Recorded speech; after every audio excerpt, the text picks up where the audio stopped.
नमस्कार दोस्तों। आज हम बात करेंगे चलित कुंडली या फिर जो है कुंडली में हम कैसे संशोधन करते हैं, उसकी शोधित कुंडली के बारे में बात करेंगे। क्योंकि देखिए, अगर हम अपने बढ़ते हुए युगों की बात करें तो हर एक युग में या फिर जो है टाइम के हिसाब से जो है कुछ ना कुछ बदलाव आए हैं, चाहे वो टेक्नोलॉजी हो, चाहे वो मेडिकल फील्ड हो, चाहे वो एजुकेशन हो, कुछ भी हो, वहाँ पर बदलाव आए हैं। लाल किताब में एक बात जरूर कही गई है, दुरुस्ती, यानी कि टेवे की दुरुस्ती कर कर ही आगे बढ़े हैं।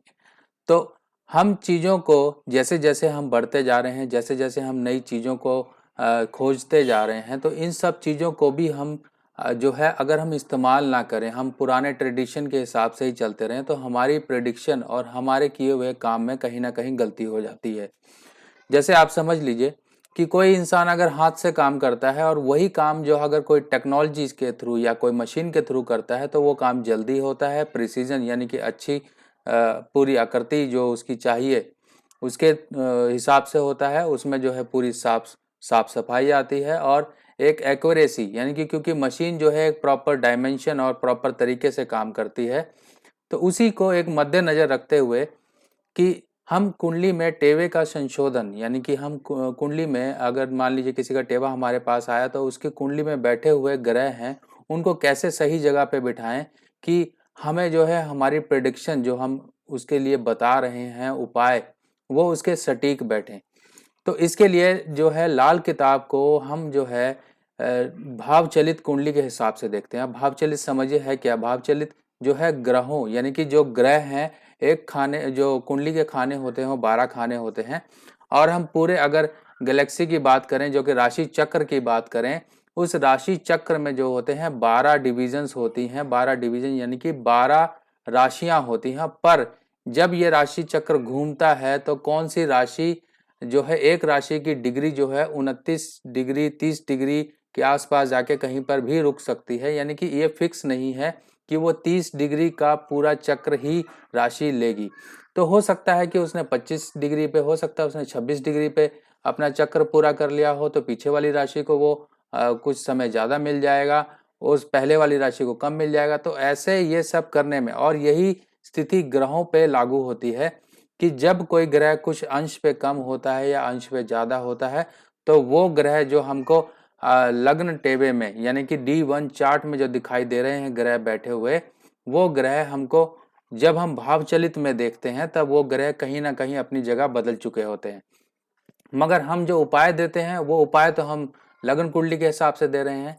अगर मान लीजिए कुंडली में सूर्य खाना नंबर 7 में बैठा हुआ है, लग्न कुंडली की बात करते हैं, और अगर हम भाव चलित में देखें तो सूर्य अगर खाना नंबर 8 में भी हो सकता है, खाना नंबर 6 में भी हो सकता है।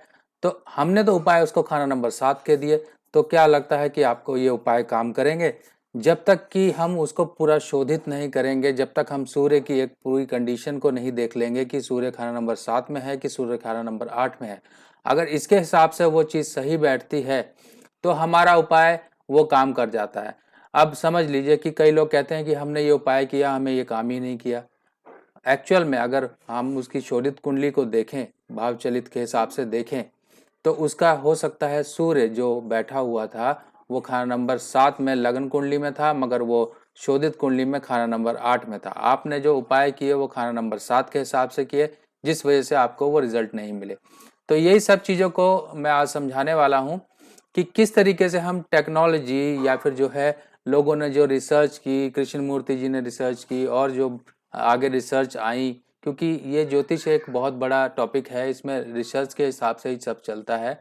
तो जैसे जैसे रिसर्च आई वैसे वैसे हम लोगों ने वो चीज़ें अपने में कुंडली को एक दुरुस्ती करने के रूप में हमने अपनाया। अब यहाँ पर समझिए कि देखिए, ये एक नॉर्मल पारंपरिक चार्ट है जिसे हम लग्न चार्ट भी बोलते हैं। ये भाव चार्ट है। अब यहाँ पर जो है आपको मैं सारी टोटल दिखा देता हूँ कि किस तरीके से यहाँ पे ग्रहों का जो है फेरबदल हुआ है। पहले देखिए कि खाना नंबर 1 में, जो कि लग्न कुंडली में खाना नंबर 1 में बृहस्पति थे, मगर यहाँ पे नहीं है, वो खाना नंबर 2 में जा चुके हैं भाव चलित चार्ट में, देखिए। और अगर हम यहाँ पे खाना नंबर 3 की बात करें तो यहाँ पे शनि, शुक्र और बुध। देखने में तो ये टेवा ऐसा लगेगा कि हाँ, तीनों जो है मित्र ग्रह जो है खाना नंबर 3 में बैठे हुए हैं, पर एक्चुअल में खाना नंबर 4 में यहाँ पे देखिए शुक्र राहु के साथ आ गया है और मंगल के साथ आ गया। खाना नंबर 4 का शुक्र यही कहता है कि 2 शादियां या फिर जो है मैरिड लाइफ में प्रॉब्लम, और साथ में अगर शुक्र के साथ राहु आ जाए तो यहाँ पे शुक्र पूरी तरीके से बर्बाद ही हो जाता है। ऐसी कंडीशंस में क्या जो हम प्रिडिक्शन देंगे, जो हम सोचेंगे वो चीजें नहीं होंगी, और हमें ये जो है भाव चार्ट को देखना पड़ेगा, भाव कुंडली को देखना पड़ेगा कि एक्चुअल में ग्रह कहाँ गया है और हमें क्या उपाय करना है, तभी उपाय काम करता है।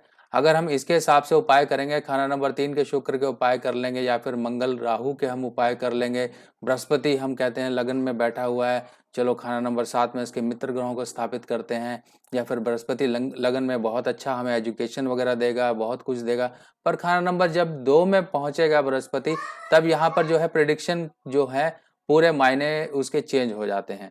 अब हम अगले चार्ट की तरफ रुख करते हैं। यहाँ पे देखिए, मान लीजिए यहाँ पे देखिए लगन में बृहस्पति और मंगल बहुत बढ़िया योग है, पर यहाँ पर जब शनि नीच का, ये देखिए शनि नीच का यहाँ पर खाना नंबर 1 में बृहस्पति और मंगल के साथ यहाँ पर विराजमान है।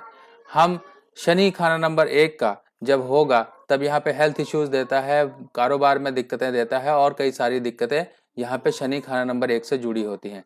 हम यहाँ पर देखकर तो लगन के चार्ट के हिसाब से तो देख के ये कह देंगे कि आपका बृहस्पति मंगल बहुत अच्छा, और बृहस्पति मंगल के अच्छे रिजल्ट मिलेंगे। शनि भी यहाँ पे बहुत अच्छा है क्योंकि ये बुध के साथ है, मगर यहाँ पे कंडीशंस बिल्कुल चेंज हो जाती हैं जब इन दोनों ग्रहों की और ग्रहों की जो है स्थिति भाव चलित में चेंज हो जाती है, तब जाके बहुत यहाँ पे ऊपर नीचे और रिजल्ट हो जाते हैं। यहाँ पे शुक्र खाना नंबर 10 का देख लीजिए, यहाँ पे खाना नंबर 10 में है, मगर भाव चलित में यहाँ पर जो है शुक्र और सूर्य की युति है जो कि मैरिड लाइफ और हेल्थ इश्यूज देती है। यहाँ पर जो है पूरी की पूरी प्रिडिक्शन और आप जो समझ रहे होंगे वो चीजें बिल्कुल ही चेंज हो जाती हैं, तो हमें उपाय इस हिसाब से बदलने ही पड़ते हैं। अब यहाँ पे देखिए शनि खाना नंबर 2 में आप कहेंगे कि शनि खाना नंबर 2 में बहुत अच्छे रिजल्ट देता है, बहुत उम्दा कहलाता है क्योंकि ये बृहस्पति के घर में है, पर जब हम भाव चलित में देखते हैं तो शनि और राहु एक साथ यहाँ पर लगन में बैठे हैं। शनि एक जो कि नीच अवस्था है यहाँ पर पहुंचा हुआ है। यहाँ पर देखिए सूर्य बुध और मंगल खाना नंबर 10 में, यहाँ पर ये कंडीशन बिल्कुल ही चेंज हो गई क्योंकि जो है लगन कुंडली में दोनों के दोनों मंगल और बुध थे, मगर यहाँ पर जो है सूर्य भी साथ आ गया। अब यहाँ पर बृहस्पति और शुक्र को हम देखिए खाना नंबर 9 में बैठे हुए हैं लगन कुंडली में, मगर जो भाव चलित में ये दोनों के दोनों खाना नंबर 8 में आ गए। अब इन्हीं चीजों से आप समझ लीजिए कि जो चीजें मैं आपको बताना चाहता हूं कि ग्रह आपकी कुंडली में कहीं का कहीं पहुंच गया, और मगर आपने उपाय वही किए जो ट्रेडिशनल कुंडली के हिसाब से थे, तो आपके उपाय कभी काम नहीं करेंगे। इसीलिए शोधित कुंडली का बहुत ही ज्यादा इंपॉर्टेंस आ जाता है कि हमें ग्रहों को शोधित करने के बाद जो है उपाय देने होते हैं। तभी ये जो आजकल मेरे पास बहुत सारे कमेंट आ रहे हैं कि आप शोधित कुंडली पे जो है बनाइए कि कैसे शोधित कुंडली हम देखते हैं और कैसे उसके बारे में आगे प्रेडिक्शन करते हैं। देखिए प्रेडिक्शन करने के 2 ही तरीके हैं, या तो लगन कुंडली के हिसाब से कर लीजिए, अगर लगन कुंडली और शोधित कुंडली में कोई ज़्यादा फर्क नहीं है, सारे ग्रह वहीं के वहीं हैं, तब आप लगन कुंडली को ही लेके चलिए। अगर शोधित कुंडली में आपके ग्रह लगन कुंडली के मुकाबले कहीं भी बदलाव में है तो आपकी प्रेडिक्शन सारी चेंज हो जाएगी, और आपको जो है शोधित कुंडली के हिसाब से ही उपाय करने हैं, शोधित कुंडली के साथ हिसाब से ही वर्षफल बनवाएं, शोधित कुंडली के हिसाब से ही पूरी गणना करवा के जो है आप शोधित कुंडली के अकॉर्डिंग ही आगे बढ़ें। अब दोस्तों यही सब चीजें हैं कि हमें छोटी छोटी माइनर चीजें, देखिए ये चीजें एडवांस आई, ये चीजें कृष्णमूर्ति जी ने दी, जैसे जैसे स्कॉलर्स हमारे ज्योतिष के इन्होंने रिसर्च किया, प्रॉपर डिग्रीज को समझा, प्रॉपर ग्रहों की मूवमेंट को समझा, वो जैसे जैसे चीजें आई हमें जो है वक्त के साथ जो है अपनी प्रिडिक्शन को और अपने जो है अपने टूल्स को बदलना पड़ा ताकि हम भी एक्चुअल चीज तक पहुंच सके। देखिए ज्योतिष एक ऐसा सब्जेक्ट है जिसमें मेहनत चाहिए, जिसमें रिसर्च चाहिए, और जब तक आप पुराने जो है रीति रिवाजों और जो पुराने तरीके से ही बैठे रहेंगे, देखिए एक कुशल कारीगर का जो हथियार होते हैं उसके जो उसकी काबिलियत होती है उसके हथियारों से ही जानी जाती है, यानी कि उसके पास औजार कौन कौन से हैं। अगर उसके औजार ही काम नहीं करते हैं तो उसको जो वो काम करेगा, जो वो चीज़ें बनाएगा, उसमें ना तो वो क्वालिटी आएगी, ना तो वो किसी काम की होंगी। तो यही आप चीज़ें समझिए कि जब हमारे पास सारी टेक्नोलॉजी है, हमारे पास सारे हथियार हैं, ये हथियार ही हैं, हमारे औजार ही हैं कि हम किसी चीज़ को और ज़्यादा आगे तक उसकी जांच कर सकें। ये एस्ट्रोलॉजिकल सॉफ्टवेयर टूल्स हैं जिनके थ्रू हम जो है किसी भी लग्न कुंडली को भाव चलित में बदल के उसके जो ग्रहों की एक्चुअल स्थिति को जान लें और जान के उसके ग्रहों के हिसाब से हम उपाय करें। तो जिन लोगों को भाव चलित के हिसाब से अपने चार्ट बनवाने हैं, अपनी कुंडली टेबे बनवाने हैं, अपने ग्रह फल जो है ग्रहों के उपाय लेने हैं, वो लोग कांटेक्ट कर सकते हैं। उनकी रिपोर्ट उसके अकॉर्डिंग ही भाव चलित के अकॉर्डिंग बनाई जाएगी अगर कुछ ऐसा मेजर चेंज आएगा। तो दोस्तों ये एक छोटा सा टॉपिक पर इंफॉर्मेशन इसमें बहुत बड़ी है, क्योंकि हर एक टेबे के हिसाब से जो है ग्रहों की स्थिति बदलती है। यहाँ पे मैंने आपको जो है 3 एग्जाम्पल बताए, ये 3 एग्जाम्पल में कैसे ग्रह कैसे कहाँ पे कहाँ पहुँच गए ये आपको समझना जरूरी है, क्योंकि हम उपाय तो कर रहे होते हैं किसी और ग्रह का, जो कि ग्रह किसी खाने में बैठा होता है, पर वो एक्चुअल जो उपाय जो हमें करना चाहिए पिन पॉइंट करने के लिए, वो उपाय हम नहीं कर पाते हैं, जिस वजह से हमें रिजल्ट नहीं मिल पाते हैं। तो इन्हीं चीज़ों को समझ कर ही आप रेमेडीज करिए। कई लोग सुन सुना के रेमेडीज करना शुरू कर देते हैं, उनकी रेमेडीज तो या तो वो गलत कर रहे होते हैं या बेमतलब की ही रेमेडीज कर रहे होते हैं। तो ऐसी रेमेडीज करने से हमेशा बचें और ग्रह की एक्चुअल पोजीशन के हिसाब से ही रेमेडी करें। तो जब भी मैं कोई किसी की प्रेडिक्शन लिखता हूँ, प्रेडिक्शन देता हूँ, तो उसकी जो स्थितियों के हिसाब से ही उसको रेमेडीज लिख देता हूँ ताकि उसकी एक्चुअल रेमेडी उसको काम करे। अगर मान लीजिए हम सिंपली लग्न कुंडली के हिसाब से ही सबको जो है उपाय लिखते रहेंगे तो वो उपाय कभी काम नहीं करेंगे और ऐसे ही टाइम ऑफ वेस्टेज और जो है आपकी गलत उपायों का नेगेटिव रिजल्ट भी आपको मिलेगा। तो दोस्तों आई होप ये इन्फॉर्मेशन आपके लिए बहुत ही ज़्यादा इम्पोर्टेंस रखती है और आपके लिए काफ़ी बेनिफिशियल साबित होगी। बाकी जिन लोगों को बुक्स चाहिए वेणी माधव जी की वॉल्यूम 1 एंड 2 वो कांटेक्ट कर सकते हैं। बाकी एक इन्फॉर्मेशन फिर दोबारा मैं आपको दे दूं, जो लोग मुझे कांटेक्ट कर रहे हैं क्लासेस के लिए कि क्लासेस कब होंगी, उनको फिर दोबारा मैं इन्फॉर्मेशन दे दूं। मुझे जो है मई महीने के आखिरी में ही कांटेक्ट करें, क्योंकि उसी समय लिस्ट बनाई जाएगी और उसी समय आपसे फीस ली जाएगी। टोटल कोर्स की फीस 12,000 रुपये है। 6 महीने का कोर्स है। संडे संडे क्लास होगी, ऑनलाइन क्लास होगी और इसमें कंप्लीट लाल किताब के बारे में आपको सिखाया जाएगा।